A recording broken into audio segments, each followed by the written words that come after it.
Istri, suami pasti punya rasa takut yang sama. Ya. Karena dianggap keduanya pasti punya peluang yang sama.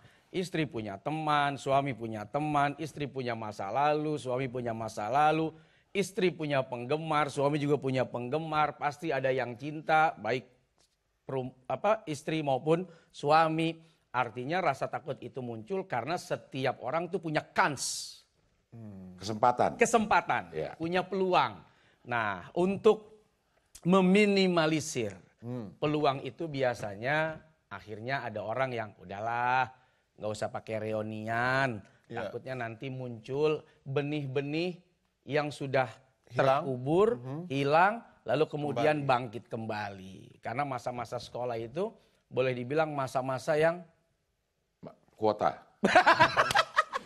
emang kalau udah tuh setiap saya tanya selalu kuota. Pokoknya kalau dia bingung mau ngomong apa, gue bilang kuota aja deh. Masa-masa yang penuh kenangan, masa-masa yang indah. Karena di masa itu setiap kita tuh kayak nggak punya gap. Kayak semuanya tuh hidup dalam kepolosan. Ya. Beda dalam dunia kerja, hidup dalam persaingan. Tapi masa sekolah itu masa semuanya tuh manis, indah. Walaupun ada duka, walaupun ada tangis, tapi semua itu menjadi indah. Sehingga banyak orang ingin kembali ke masa itu. Ingin mengulang sejarah itu. Makanya ada reunian. Jarang kan reunian kerjaan yang udah pada dipecat-pecat atau yang udah pada geser. Ayo kita reunian, alumni-alumni pecatan. Biasanya bikin grup WhatsApp juga. Grup WhatsApp paling cuma grup grundel doang itu. Iya. Nah, karena banyak kenangan manis, boleh dibilang orang reuni itu semua isinya adalah orang-orang yang punya hati baik. Artinya walaupun ada duka, ada tangis, tapi selesai pada saat kelulusan. Ya. Nah, ingin mengulang sejarah rasa manis itu. Nah, yang kedua kalau kita mau husnuzon udah, Ricky. Ya. Tadi udah bilang, siapa tuh bawa yang baru? Kan yang baru itu nggak selalu harus bawa cewek Ya. atau bawa cowok. Bisa jadi bawa pengalaman.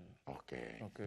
Bawa cerita baru. Tentang bagaimana berbisnis, bagaimana apalagi? Kuota. Bagaimana ya? Pokoknya banyak cerita baru soal bisnis, soal bagaimana hubungan dengan suami istri bisa jadi di situ kita cerita kan, laki gue tuh kayak gini, istri gue kayak gini. Cara merawat anak juga. Cara merawat anak, parenting, Ya. ya kan dan lain sebagainya. Kita punya senior di sana, kita punya banyak orang yang lebih pengalaman di sana. Jadi nggak selalu atau melulu gitu. Reunian itu membawa hal negatif. Ya. Tapi udah ini Ricky mau nanya sama Ustadz. Ustadz kalau kira-kira kan istri mau pergi nih. Kan kita ada rasa khawatir. Apakah kita harus nemenin atau kita tinggalin, tapi gimana sih rasanya menuhin rasa percaya sama istri gitu, kepercayaan gitu Ustaz?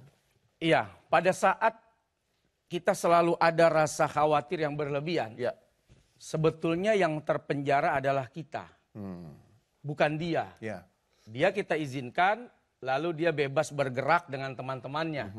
Padahal dia nggak ngapa-ngapain juga. Iya. Tapi kita yang punya rasa was-was, khawatir berlebihan, apalagi sampai buruk sangka, kita sedang dipenjara oleh perasaan itu sendiri. Atau berkaca sama masa lalu kita juga bisa Ustaz?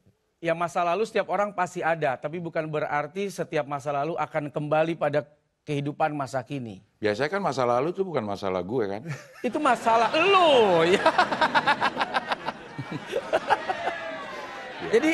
Jadi harus kita menikah itu kan fondasi yang pertama adalah kepercayaan. Karena kita yakin bahwa dia baik, dia bisa dipercaya, dia tidak berkhianat. Ya kenapa harus ditumbuhkan saat kita udah menikah gitu. Atau kalau misalnya istri berangkat reuni, ya kita ke reuni juga aja. Reuni juga sama teman-teman ya? Ya berdua dulu lah gitu. Kan reuni juga, reuni kan nggak ada batas. Teman SMA kita ya? Iya, reuni kan nggak ada batas orangnya. 4-5 orang baru disebut reuni, enggak kan? Dengan satu teman SMA aja itu sudah disebut reuni ya? Iya. Reuni. Iya. Dia berarti mengulang sejarah bersama Uni. berarti di Padang. Berarti di Padang ini ya acaranya.